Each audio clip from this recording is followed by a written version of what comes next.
Hello everybody, and hopefully this recording comes out. This is the first of a series of rough videos about an oracular card system that I am creating, and I have a video I'll be posting later about how to go about that process.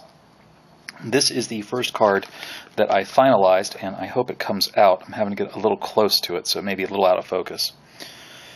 Here we have the first card of my seasonal sets, and in the deck that I am making, it has a total of 100 cards.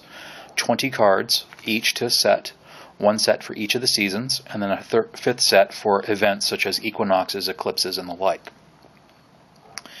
Here we have the first seasonal card of the set. This is indicated by the black dot that is here on the rim of the card. The system will use a series of dots and triangles to represent numbers. Black dot is a single integer, so this particular black dot is a 1. You can also tell by the border of the card, which is this area here, the red border that goes all the way around the card, to which set it belongs. This is red, which is the symbol of summer and the symbol of fire or wands, if you're familiar with the tarot system. Red for summer is the symbol that my particular druid order uses as a symbolic color for that direction. Let's see here, what else? The card depicts a wise man holding aloft a burning branch to light up the night sky. At his side he holds a sword, drawn and ready to be used. At the edges of the card we see a dark area, and around the wise man we see a yellow aura of light. This represents that we have just come from the set of the spring, whose color is yellow and represents the air element. So this area here, where it's yellow, represents the light of the torch. It also represents the suit we just left, or the set we just left. These areas here, the pen is currently above, that little dark area, represents the night being held at bay. The gray that I used there did not come out as well as I would have liked. The area in the middle represents light. The area in the outside represents darkness. Let's see here, where else are we? Spring's element of air, so therefore its color is yellow. The wise man holds up a brand that is in the shape of the rune Kanaz, also sometimes called Kano. That's this branch right here. If you look, it's kind of at a right angle. That right angle character is the rune Kanaz, which is symbolic in the rune vault of being symbolic of a torch and spiritual light or of openings.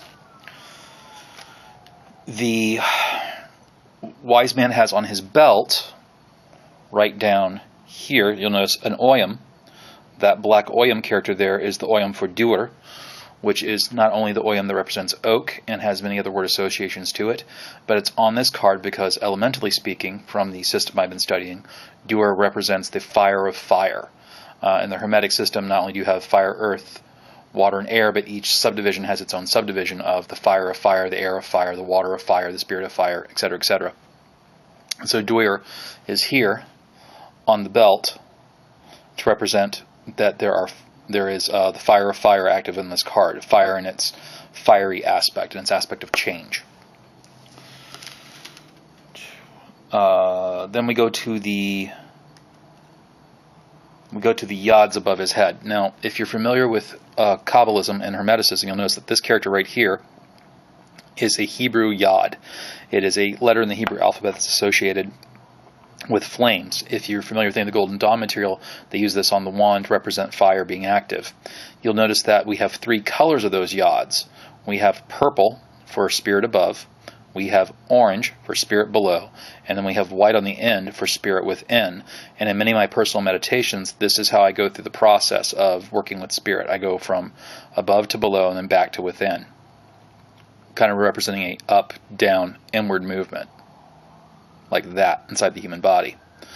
Here we have what looks like a flame. The flame has 2 colors, white on the inside, red on the outside, and it's capped by 3 flames. Now, at first I was going to make these 3 flames full yods too, but I decided to be a little more subtle than that. This 3-crown flame represents the Hebrew letter Shin, which is considered in Hermeticism and in Kabbalism an extremely holy letter because it's the start of the word for Shaddai, one of the protective names of gods. This is a symbol of protection. And it has 2 colors on it because in Kabbalism you often refer to something called the white fire and the black fire.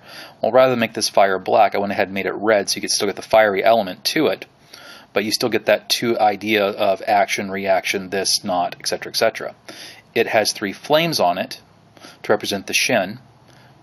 These things together end up creating 6 things, 1, 2, 3, 4, 5, 6, individually, representing 6 different aspects of power. And then if you look at them all together as one system, they create a 7th thing. Now, interestingly enough, Dur has a number element of 7 attached to it in its meanings. And I forget which order Kanaz is in its Runval. I don't have the Runval notes in front of me for my training. I don't think it's 7 because I don't think it's a member of the... Actually, it is a member of the first 8, now I think about it. But I'll have to research that in a second if I redo this video. But the reason why I wanted these 7 things up here is because there are 7 main chakras in the body system that we learn in yoga, and Hermeticism has inherited that. There are 7 main levels of spirit that my Druidic order uses, the 4 elements that you see in classical Hermeticism, earth, air, fire, water, and then the 3 levels of the spirit, above, below, within. And so these flames up here represent all of that. Now in classical Kabbalism, God is compared to being fire. And Druids are known, historically, to use fire as their holy symbol. And we have this thing that I call the sacred fire, or the secret fire, that source of divinity within everything. And in Kabbalism, there's a very similar concept. And so I feel that this right here is a nice, subtle little way to show that this card is all about spirit actively being used. Now we get to the wise guy inside the picture. The wise guy inside the aura of light is wearing red and blue. Now, some people may draw elemental associations with this red and blue, saying, well, obviously that must be fire and that must be water. And then the white of this beard must represent the wisdom of spirit. But in truth, as cool as that is, this is actually ironic to me of a mythological character. I'm going to murder his name because my Finnish is still a little off. Vainamoinen, I think is how you pronounce the name. And Vainamoinen is a example in literature of all what I consider to be the Druidic virtues. He is the archetypical Druid. He is between the worlds. He is part god, part human. And I don't mean like in a demigod sense. The legends never really make it clear exactly what his relationship is, other than he moves freely between these worlds. And he's kind of like the bridge person or the wonder worker. He's one of the heroes in the Kalevala. He is an extremely interesting character, and he is renowned for his wisdom and his power. And according to those legends, he's been here since time began. And I put that character on there because the spirit's been here since time began, and here we have someone who's able to manipulate that spirit. The red and blue actually represent traditional Sami dress from the northern part of the peninsula that Finland is on, and so I used this to remind me that's who this character was. You may also notice that, as I flip through my notes here, you may also notice that we have kind of a hidden symbol in here too, in that this hand is high or above, and this hand is low or below. And so the card has within it a hermetic thing of as above, so below, which up here in these 7 flames, we have an allusion to the 7 hermetic principles as detailed in Kabbalion. So we have another hermetic principle here, as above, so below. And also we have an admonition secretly hidden in this card to use our spiritual resources from above to ready what we're going to do below, letting the light of our spiritual experiences guide our lower actions in the common world. And those actions may require force, which is why that's a sword. Swords are a symbol of the air and authority and the intellect. So you can also say that we're using our spiritual flame to guide our worldly thoughts and our worldly action. Now, those of you familiar with the tarot system may realize that this card is inspired by, back it up a little, by the Hermit card. Here I hold a Robin Wood tarot deck, the tarot deck that I used for the longest period of time. And you may see some similarities. We have in both cards a figure of wisdom. We have a darkness. We have a light source. Both of them are carrying weapons to ward off danger and protect the seeker. Both of them appear to be in not dissimilar poses, although the staff is obviously being held higher as if you were walking with it or traveling. It would, however, be a mistake to think that this card that I've created is an imitation of the Hermit card for my set. There are some very different meanings, as well as some bleed over. The Hermit in particular is usually used to represent a period of withdrawal, a period of total inner searching, a retreat from worldly matters kind of thing. Excuse me. And it would be a mistake to attach those associations to the card I've created, which is actually much more like, for tarot, the Ace of Wands. Specifically, the divinatory meanings I put to this card are as follows. In its upright reading, the card is viewed as representing light, as in the light of reason and the light of spirit. It is the removal of that which blinds us, just as fire of a torch clears away the darkness, and allows us to use our power directed by our wisdom. It represents using the Kano, openings and unseen opportunities that were revealed by the light of our spiritual search, that we were heretofore unknown. It represents success and forward movement, and power and energy and progress, which is all the things that Duer is supposed to connote. And so you can see that in this system, not only have I got all this symbolism and stuff in here from the various systems that I have been fortunate enough to train in, I've put a lot of thought into making sure they all blend into a nice message and that it's a complete and total whole, which is what's making the card set difficult and also making it rewarding, because I don't want to have one symbol have a connotation that can contradict the other. Now, Kano and Duer are also slightly different. That's also why I have them on different sides of the figure or on different sides of the card, so that if I'm in a reading and certain things from my Kano are more prevalent than the Duer, I might be able to pick up on that from either one. Likewise, there are some aspects of the Hermit to this character. For instance, Vanyaminainen spends much of his time in the Kalevala alone. But most of his heroic deeds that he's known for are when he's in cooperation with the other two heroes, Ilmarinen and Lemminkainen. So since I know that legend, all that information instantly flashes into my mind whenever I see the image. The age of the character is also apparent, because that strikes me that this whole card must be tempered by the wisdom of life experience. It's not a youthful energy kind of thing. It's not just power, it's not just ambition. This has definite direction. Reversed meanings. Reversed meanings are a little bit different for this card than you have a reversed from the Hermit. If you see a reversed Hermit, typically it means that you're going inside yourself and it's a detriment to yourself. You're not out there enough. Reversed meanings to this card are different in that the Duer, however you wish to pronounce that. My Welsh pronunciations are still a little off too. It is different too in that this Oyam, its reversed meaning in the system I'm learning, doesn't necessarily have negative connotations. Specifically, its connotations are success despite inadequate means. Borrowed power. In other words, not power of your own, but power someone's going to give you to make something happen. Help from those in positions of authority. Challenges of being frightened, etc. And so there's not possible rational actions. So there's not really a negative connotation to this. I've heard some people in Runval give negative connotations to reversed Kano, but in the Runval system I learned it didn't have negative connotations either. It essentially meant you have to search for the opening. The upright, it would be it's there. If it's that way reversed, it would be, well, you know, the opening's not there, or at least you're not seeing it yet, but it is there.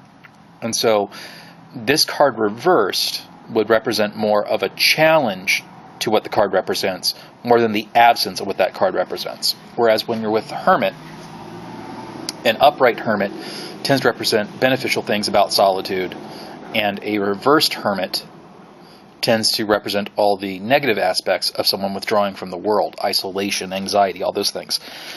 This particular card that I've created does not have those connotations. It might be interpreted that way if you get a good sense that's off the reader, but this brings back the other big thing I believe about oracular studies.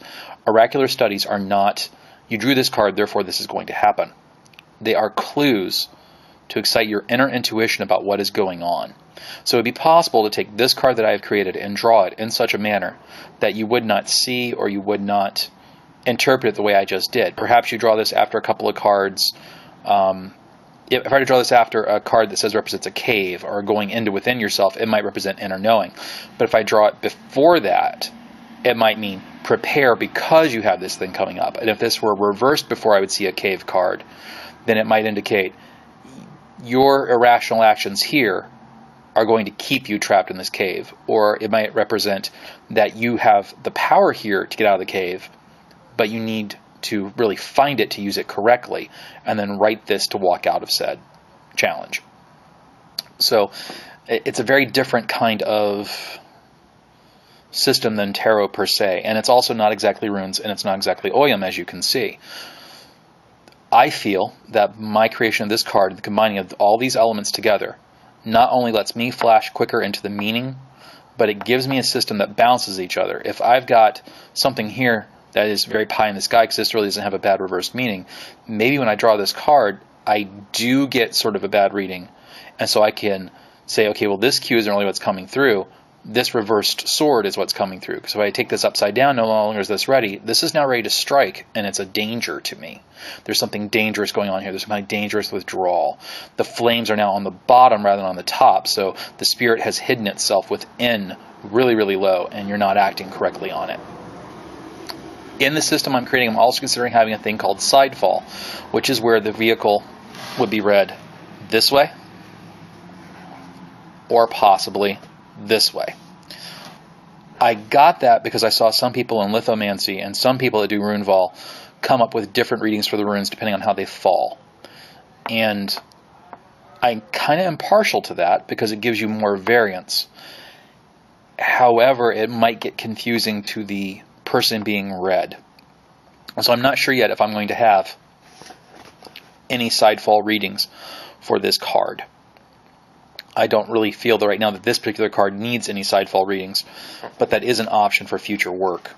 And that's the first one. Let me go ahead and show you the rough of the second one. Don't know how well this will show up, but this is the outline. Oh, that's not showing up at all. All right, let me see if I have a pen copy of that.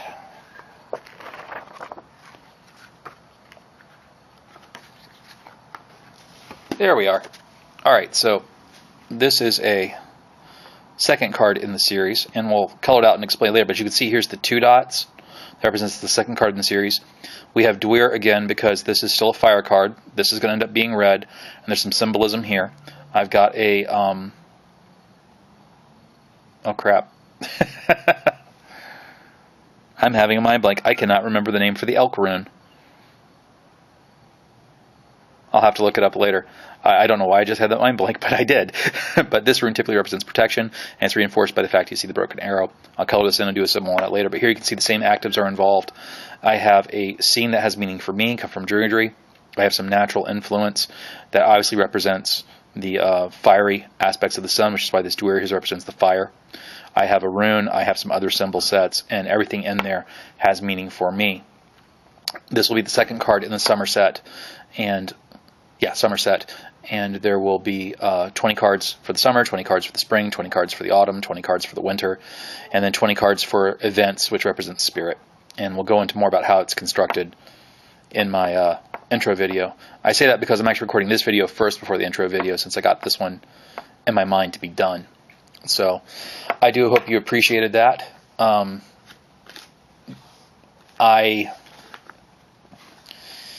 I have, come here, rough prototype. I have high hopes for this set, and I hope you enjoyed it. And again, you can tell this is hand-drawn. This actually is in colored pencil. This one's in Sharpie markers, what I first tried it with, and I decided I didn't like it. Although it does resemble, the color scheme, it does resemble the color schemes I'm used to seeing on a tarot card. A little bit better, but just that felt softer and more welcoming. So, sorry this has been almost 20 minutes of me yakking, but I wanted to make sure that I had it. I'm not sure if I'll post this one, as this is the first in the crafting section, but I want to let you know that I have not been idle. I've just been involved in a lot of different aspects of my spiritual path. Thank you for tuning in to this Druid's Rune oracular project. Yes, I realize that spells drop. No, I did not do that on purpose. And we will see you on the flip side. Until I see you next, I wish you health, wealth, and peace.